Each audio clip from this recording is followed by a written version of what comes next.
मध्य प्रदेश के एक छोटे से गांव लुंड्रा में एक पुराना मंदिर था, लुंड्रा बाबा का मंदिर। कहते हैं वहां एक साधु रहा करता था जो विकलांग था, पर उसकी तपस्या में इतनी शक्ति थी कि जो भी सच्चे मन से मन्नत मांगता उसकी इच्छा पूरी होती। पर एक दिन गांव के कुछ शराबी लड़कों ने नशे में आकर बाबा के मंदिर में तोड़फोड़ की। बाबा ने उन्हें रोका तो उन्होंने बाबा को जमीन पर गिरा दिया और मजाक उड़ाते हुए कहा, क्या करेगा लुंड्रा, बाबा चल भी नहीं सकता। बाबा ने क्रोधित होकर कहा, आज तुमने मेरी लाठी छीनी है, मैं तुम्हारी जिंदगी छीन लूंगा। उसी रात गांव के कुएं से एक एक कर उन लड़कों की लाशें मिली, शरीर जले हुए, पर आसपास आग का कोई नामोनिशान नहीं। गांव में दहशत फैल गई। लोगों ने बाबा से माफी मांगनी चाही, पर अगली सुबह बाबा खुद गायब थे। कहा जाता है कि बाबा ने अपने शरीर को समाधि दे दी और उनकी आत्मा उसी मंदिर में बस गई। अब हर अमावस्या की रात कोई भी उस मंदिर के पास जाता है तो उसे एक लाठी की आवाज सुनाई देती है, ठक ठक ठक, और फिर एक फुसफुसाहट, लुंड्रे बाबा आ गए हैं। लोककथा का सच या वहम, पर आज भी लुंड्रा गांव के लोग उस मंदिर के पास रात को नहीं जाते। रवि एक यूट्यूबर था जो भूतिया जगहों पर जाकर वीडियो बनाता था। उसे किसी ने लुंड्रा बाबा के मंदिर के बारे में बताया। रवि को लगा ये बढ़िया मौका है, एक डरावनी वीडियो, कुछ एक्टिंग और फिर वायरल कंटेंट। गांव में पहुंचते ही रवि ने कुछ बुजुर्गों से मंदिर का रास्ता पूछा।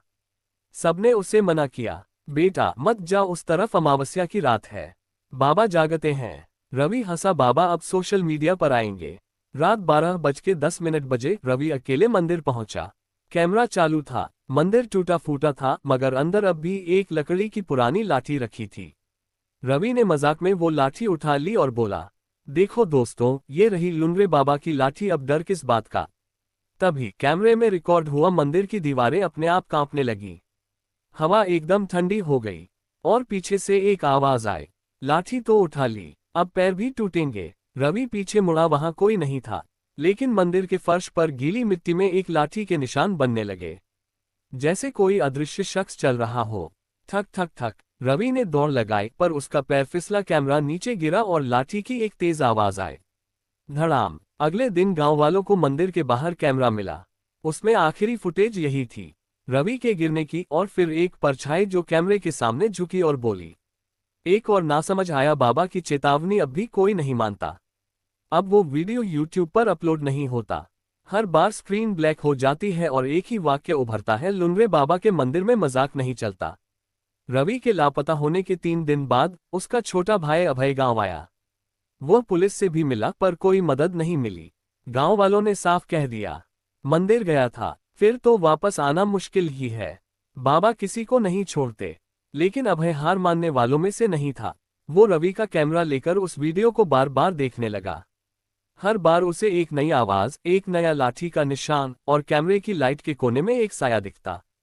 अभय ने तय किया, जो भी हो, मैं अपने भाई को लेकर ही लौटूंगा। अमावस्या की रात फिर से आने वाली थी। रात 11:15 अभय मंदिर पहुंचा, हाथ में एक दिया, एक लाल धागा और एक तुलसी की माला। उसने मंदिर की चौखट पर दिया जलाया और कहा, बाबा मैं आपका अपमान करने नहीं आया, मैं अपने भाई को वापस लेने आया हूँ। धीरे धीरे हवा सर्द होने लगी। मंदिर के अंदर से फिर वही आवाज गूंजी, भाई के लिए जान देगा। अभय कांप गया, मगर बोला, हाँ दे दूंगा, लेकिन मेरी आत्मा को नहीं, मेरे भाई को छोड़ दो। तभी मंदिर के दरवाजे अपने आप बंद हो गए। ठक ठक ठक, लाठी की आवाज तेज होती गई, फिर एक चीख, और सब कुछ सन्नाटा। सुबह 4 बजे गांव वालों ने देखा, मंदिर के सामने अभय बेसुध पड़ा था।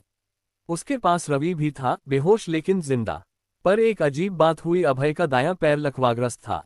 वो अब लाठी के सहारे चलता है। जब किसी ने पूछा कि क्या हुआ उस रात, अभय सिर्फ यही कहता है, बाबा ने ले लिया एक लुंड्रे की जगह एक और लुंड्रा, लेकिन भाई लौटा दिया। अब लुंड्रा गांव में एक नई कहानी जुड़ गई है। अगर सच्चे मन से माफी मांगो और त्याग करने को तैयार हो, तो शायद लुंड्रा बाबा दया भी करते हैं। 20 साल बीत गए थे। लुंड्रा गांव अब एक टूरिस्ट स्पॉट बन चुका था। पुराना मंदिर अब भी वीरान था, मगर लोग इसे देखने आते थे।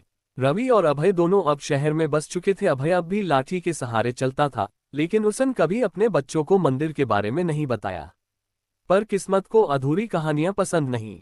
अभय का बेटा ईशान, जो अब 19 साल का था, गर्मी की छुट्टियों में दोस्तों के साथ लुंड्रा गांव आया। उसने मंदिर के बारे में सुना तो ठहाके लगाते हुए बोला, ओह वो लुंगरा बाबा, अब तो उनकी आत्मा भी बुरी हो गई होगी। गांव के एक बूढ़े ने चेतावनी दी, बेटा कुछ आत्माएं सोती हैं लेकिन भूलना मत वो सो रही हैं, मरी नहीं। ईशान ने बात हंसी में उड़ा दी और अमावस्या की रात दोस्तों के साथ मंदिर चला गया। रात 12:33 बजे मंदिर में हंसी ठहाके गूंज रहे थे। तभी अचानक दिया अपने आप बुझा और हवा में गूंजा। बाबा लौट आए। हा ठक ठक ठक, अब मंदिर की दीवारों से खून बहने लगा। लाठी की आवाज पूरे गांव में सुनाई दी। ईशान के दोस्त भाग गए, मगर ईशान जैसे किसी अदृश्य ताकत में जकड़ गया। उस रात के बाद ईशान कभी नहीं मिला। मंदिर के फर्श पर बस एक नया नाम खुदा हुआ मिला। ईशान लाठी का वार सह गया। अब लुंगा गांव में एक नई चेतावनी जोड़ दी गई है, जो भूलेंगे बाबा को वो बनेंगे बाबा के लिए नया पिंड।